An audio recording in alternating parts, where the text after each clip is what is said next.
Hello guys, it's Anders. Today we are having a look at D16's new plugin, Tekturon, something along those lines. If these sorts of videos are helpful for you guys, please pop a like on the video, subscribe to the channel. If you've got any questions, comment down below. It all helps me out in creating more content for you guys.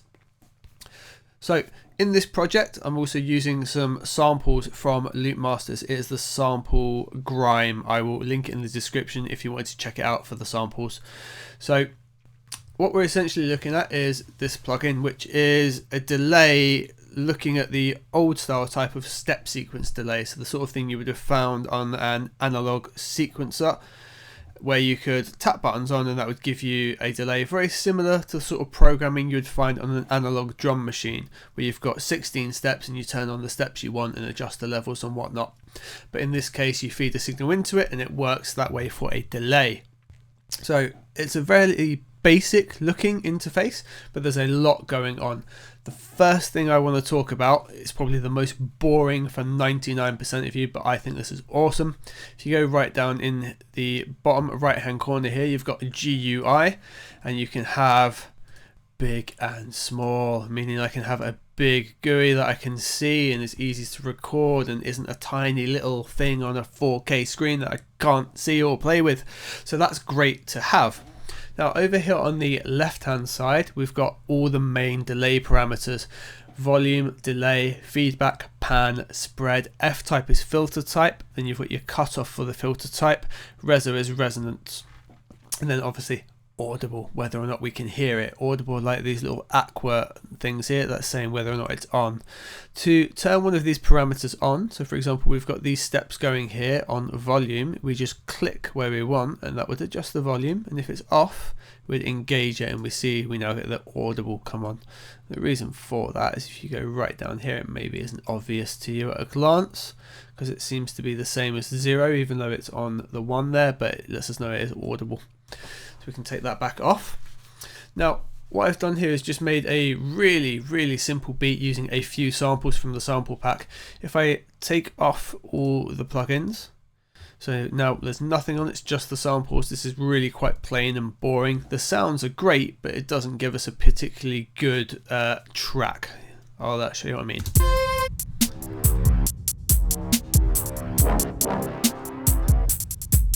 Yeah, that's a bit stagnant, isn't it?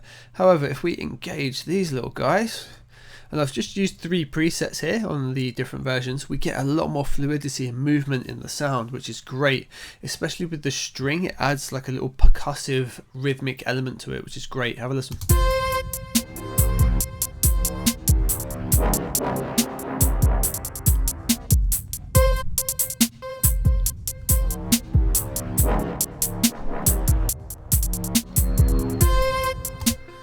So if we solo just that string part, it's really nice to hear what's going on here. The little pluck it introduces is great, and that's just taken from a preset. If you grab the demo, it's the job well done at preset. I've adjusted the levels ever so slightly. So here's something really nice to look at. So the first one here is going to show us our sound going in, and then as each one comes in, it has a level in stereo metering showing us what's going on. So if we hit that here, we see it trigger across and show us what's going on, and that applies to each area here. So the volume is relatively easy for us to look at. The delay here, we've got the same ones turned on, so the volume makes it audible and how loud it's going to be, and the delay is how that's then going to be triggered. So we could, for example, adjust this down here. It takes it back a step. At the moment we've just got the linear one going here. We could then feed back just this last delay.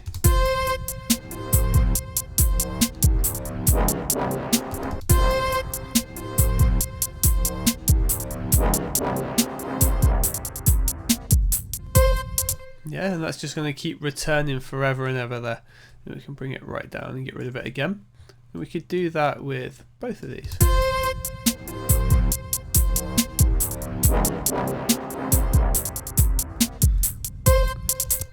If we give them a bit of higher level, we should get a strange new rhythm coming in there. If Yeah, and that is just based on the delay and volume previously being fed into that. Pan, I'd say that's fairly self-explanatory. We can hear that going on anyway. We can hear where they're being panned. But if we push this really extreme right, this would be quite obvious.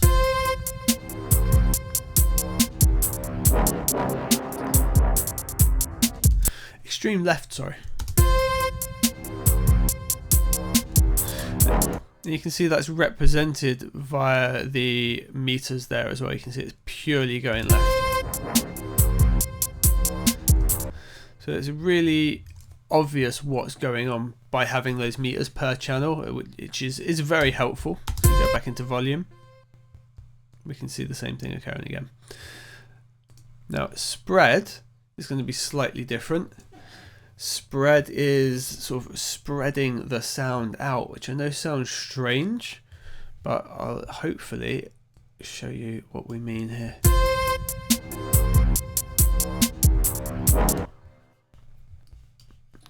Solo just this string sound. I'm going to bring these all over the place. Yeah, you get the effect that's going on there.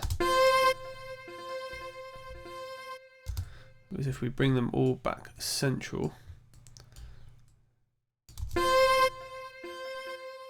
yeah, so it's like the multi-delay pushing it all left and right, really spreading the sound around. Yeah, almost giving a very quick, rapid pan effect in this case, but we can be a lot more subtle with it, and it gives the impression of just width. Yeah. Now filter type, fairly self-explanatory in just how we are going to filter the sounds. For example, we've got low pass here, and then maybe we're just going to sort of notch that, and then we're going to cut off ridiculously here.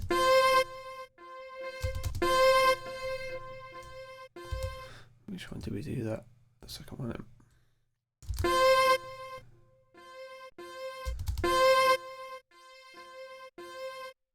Yeah, and it's per sound, so it doesn't feed into the next one. It brings back the initial sound if you haven't got it filtered. That could be quite useful there if you want to play around with multiple different filtered sounds. Resonance is then the resonance of the particular filter based on the cutoff. Bit harsh that. Then obviously we covered audible as just being on. Now we can have the steps here, and we can reduce the number of steps or increase them or take steps out as well. See how we disabled at 7, 8 and 9 there, so it skipped over the one here.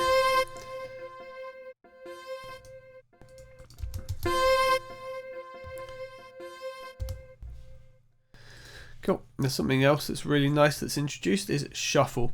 So if you're working on a beat that you've used a groove on and it's shuffling a little bit, you have the option here to shuffle the delay a little bit as well. I've just got this pushed to about 2%, but you can be quite extreme with it.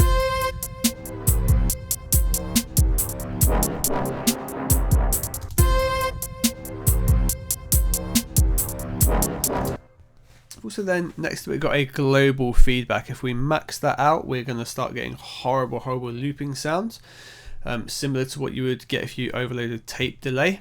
But having the feedback overall is how a delay works, so it lets us know how much of the sound's coming back into itself each time. We've then got a master filter with a master cutoff, master resonance with high pass, band pass, low pass or off. And then we've got a wet dry mix, which can be locked. Ideally you're going to have it so you can still hear the dry sound with some of the wet sound mixed in, unless you're using it on a bus, in which case you would likely put it all the way to wet and lock it off in that case. But for what we're doing here, we're having it per channel, so we're having some of the dry sound come through and then applying some of the wet sound to it as well. Completely parallel is here up in the middle, whereas we're leaning more towards having the dry signal go in there.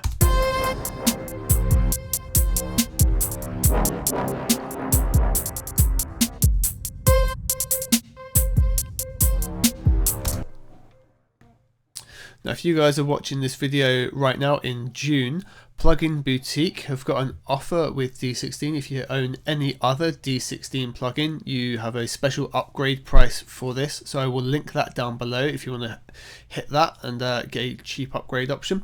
Those are the basic features of Tekturon. You can grab a download of it for free and try it out as well.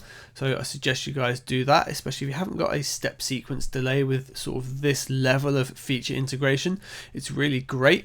As well, you can adjust the sound quality of it for on real time and offline, which is really nice. So real time here, we've had this on normal.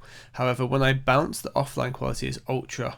Now that is how well it processes each sound it has to recreate and how well it regenerates that sound. Generally, a delay will have a lower quality version the more processing that goes into it. For example, Waves H delay does that to emulate the real sound of an analog tape and how that would be delaying.